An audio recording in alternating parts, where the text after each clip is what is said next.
आज मैं 100 रुपए में पूरा दिन मुंबई में सरवाइव करने वाला हूँ। एंड चलो लेट्स गो।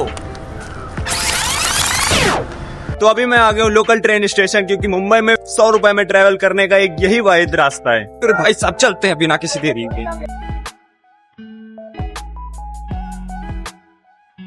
तो अभी स्टेशन पर आकर मेरा शैतानी दिमाग काम कर रहा है कि मैं टिकट लूं या ना लूं, लेकिन मेरा शैतानी दिमाग का शैतान कह रहा है कि आज मैं तेरा साथ नहीं दे सकता, तू आज टिकट ले ही ले।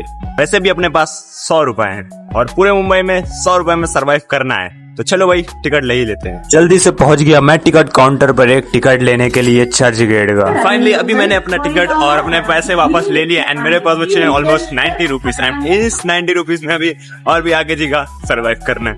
ये पूरा दिन सरवाइव करना मुंबई में पॉसिबल भी है और इम्पॉसिबल भी। ये ट्रेन मुझे छोड़नी पड़ी क्योंकि मैं इसमें नहीं जा पाऊंगा, क्योंकि बहुत ज्यादा भीड़ है। अभी आने वाली है दूसरी ट्रेन एंड उससे चलते हैं, उसमें देखते हैं कि भीड़ तो नहीं होगी। भाई साहब अगर उसमें भी भीड़ हुई तो वो भी मुझे छोड़ना ही पड़ेगा। तो बस मैं फिर से ट्रेन का वेट करने लग जाता हूँ। अगर इस बार भी ट्रेन फुल भरी हुई आए तो भाई साहब फिर तो मुझे ये कैंसिल करना ही पड़ेगा। चलो भाई अपनी दूसरी ट्रेन भी आ गई है मेरे पीछे, आपको दिख रही है, देख लेते भाई। इसमें तो ज्यादा भीड़ नहीं है, वरना इसमें भी कैंसिल ही करनी पड़ेगी। फाइनली अपनी एक डिब्बा खाली मिल गया है।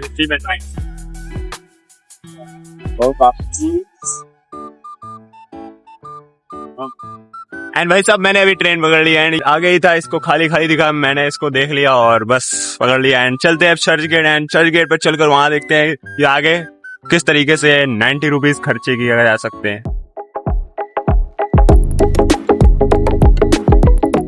फिर अब पूरी ट्रेन धीरे धीरे करके खाली हो रही थी और तुम्हारा भाई खाली सीट देखकर मेरे दिमाग को यही लगता है कि भाई अब सो जाओ, और इसी चीज़ को देखकर मैं सो जाता हूँ। अरे ये क्या हुआ, लगता है मैं रियल में ही सो गया। चल भाई उठ जा।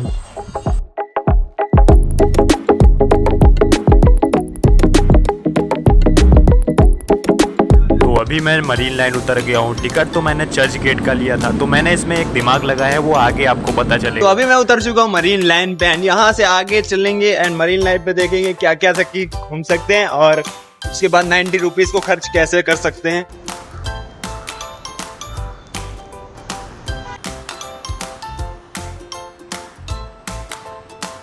तो अभी मैं हूँ मरीन लाइन पे और इस बचे हुए 90 रुपीज में मुझे कवर करना है Churchgate, gate of India और मुझे कुछ खाना भी है। और मरीन लाइन में कुछ देर टहलने के बाद हमें ये एहसास होने लगा था कि हमारा यहाँ पर कुछ नहीं होने वाला है, तो चलो यहाँ से चलते हैं।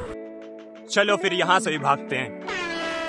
तो अभी मैं आ गया हूँ फिर से मरीन लाइन स्टेशन पर और मुझे फिर से टिकट लेने की ज़रूरत नहीं है, क्योंकि अभी भी मेरे पास वही टिकट जेब में पड़ा हुआ है। और जब तक ये टिकट मेरी जेब में था तब तक मैं भी खुद को अंबानी से कम नहीं समझ रहा था। एंड उसके बाद अपना लास्ट स्टेशन आ जाता है चर्च गेट। तो अभी फाइनली आ चुका हूँ चर्च गेट स्टेशन पे एंड अब यहाँ से चलते हैं, देखते हैं बाहर का क्या ही मॉल होने वाला है। और भाई बढ़िया बढ़िया। एंड यहाँ से निकलकर मुझे काफ़ी तेजों की भूख लग जाती है, मैं खड़ा हो जाता हूँ वड़ा पाव खाने के लिए। और ये वड़ा पाव मुझे पड़ा था 20 रुपए का, तो 20 रुपए मेरे अकाउंट से माइनस हो गए, अब बचे हैं 70 रुपीज। और मुझे जिस जगह पे जाना था वो जगह मुझे मिल नहीं रही थी, तो मैं पूछ लेता हूँ इन ट्रैफिक पुलिस अंकल से।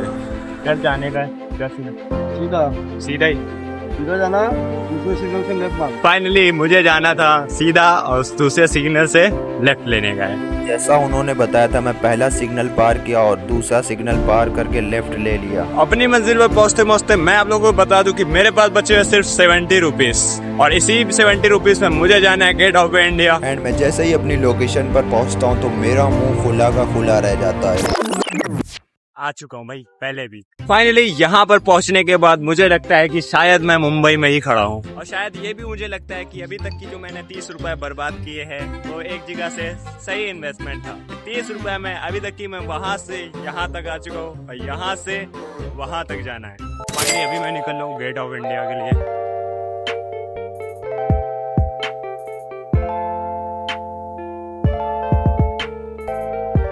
बस से उतरकर मैं आ गया था फाइनली गेट ऑफ इंडिया। अभी मैंने अपनी वीडियो के लिए थंबनेल ले लिया है एंड अभी एक भाई से मैंने खिंचवाया फोटो एंड उनके ही फोन से मैंने व्हाट्सएप पे ट्रांसफर कर लिया है। एंड अब मेरे पास जो 58 रुपए बचे हुए हैं, अब उनमें से मुझे कुछ खर्चा करने का मन कर रहा है क्योंकि पेट से आ चुकी है आवाज गुटुरगू की। चलो भाई सब कुछ खाते पीते हैं। तो चलो अब देखते हैं ये 58 रुपए जो बचे हैं उनमें कितनी देर में सरवाइव कर पाता हूँ। वहाँ पर थोड़ा टहलने घूमने के बाद अब मैं जा रहा हूँ वापस बाहर की ओर। देखता हूँ वहाँ पर कुछ खाने लायक मिलता है मुझे। ऑटो वाले चाचा, क्या हुआ? वहाँ चलोगे क्या? कहाँ चल उसकी यादों से तो भाई वो समुद्र ताज पे चढ़ो, समुद्र में जंप मार दो, वहीं पहुंच। तो अब चलना है हमें यहाँ से चर्च गेट स्टेशन। तो चलो देखते हैं यहाँ से बस कोई जाती है चर्च गेट स्टेशन के लिए। भाई साहब, चर्च गेट इधर इधर। 18 रुपए का एक टिकट लेने के बाद अब अपने पास बचे हैं 32 रुपए। नहीं, सॉरी, मेरी कैलकुलेशन गलत हो गई। 36 रुपए बचे हुए हैं। फाइनली अभी अपनी ट्रेन में आ चुके हैं। ये रहा अपना टिकट एंड चलते हैं राम मंदिर वापस। तो वही जहाँ से स्टार्ट किया था वहीं पे आ चुके हैं फिर से वापस। तो अभी मेरी जेब में बिल्कुल भी एक और रुपए नहीं बचे हुए हैं, क्योंकि लास्ट जो है 26 रुपीज जो बचे हुए थे उसके बाद मैंने यहीं पर उधर कर भाई कॉफी पी ली थी। जैसा कि आप लोगों ने देखा मैं कहाँ गया हूँ, कहाँ भाई साहब 100 रुपए में इतनी जगह सर्वाइव कर पाए हम पूरे दिन। और ये वीडियो आप लोगों को कैसी लगी? वीडियो अच्छी लगी हो तो चैनल को सब्सक्राइब कर लेना। मिलते हैं आपसे अपने नेक्स्ट ब्लॉग में। Thanks for watching my blog more than subscribe to my YouTube channel Orhan Vlog and bye.